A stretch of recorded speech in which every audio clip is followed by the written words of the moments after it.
va putsch constitutionnel. Un putsch est en train de se passer au Sénégal depuis samedi passé. Bienvenue dans cette vidéo consacrée à la crise politique en Afrique de l'Ouest. Nous prolongeons dans les complexités de la situation actuelle au Sénégal. L'Afrique de l'Ouest est une région diversifiée, riche en culture et en ressources, mais elle fait également face à des défis politiques persistants. Certains pays de la région ont connu des transitions politiques complexes, influençant la stabilité régionale. En 2010, une crise politique éclate en Côte d'Ivoire à l'issue du second tour de l'élection présidentielle, constituant l'ultime étape de la crise politico-militaire. Au final, dans un rapport rendu le 10 août 2012 par la Commission d'enquête nationale, estime le nombre de victimes de cette crise à 3248, dont 1452 morts imputés à un camp, 722 à l'autre et 1069 non attribués.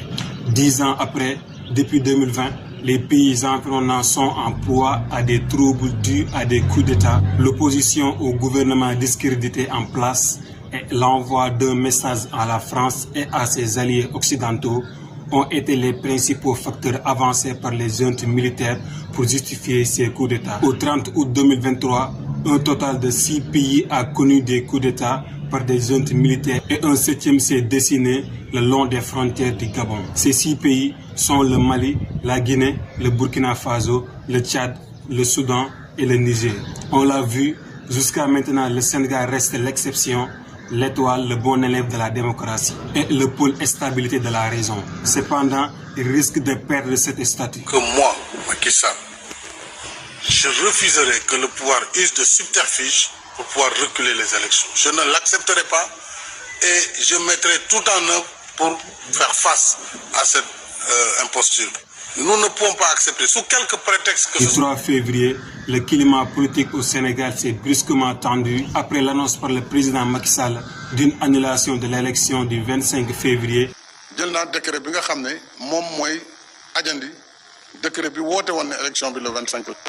Un choc, une première fois pour le pays.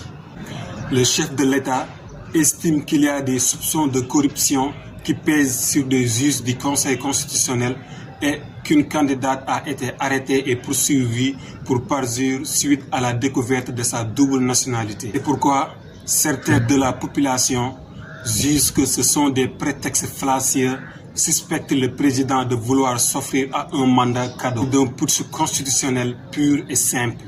Des élections locales, on peut les repousser, ça passe.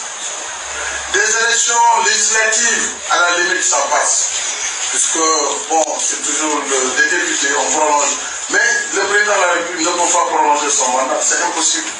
Des émeutes sont en crainte.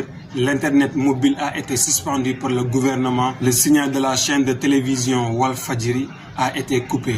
Des opposants ont appelé à manifester le dimanche soir et probablement pendant toute la semaine. Veulent démarrer leur campagne électorale de manière collective. Pour le moment, tout le peuple sénégalais est à l'attente de ce qui va sortir au niveau de l'Assemblée nationale. Dans un climat tendu, les députés sénégalais ont commencé lundi 5 février à débattre d'un texte sur un rapport de la présidentielle de plusieurs mois. Car le rapport adopté à la veille en commission préparatoire propose de repousser de 6 mois ou même 1 an à février 2025 l'élection présidentielle initialement prévue le 25 février prochain.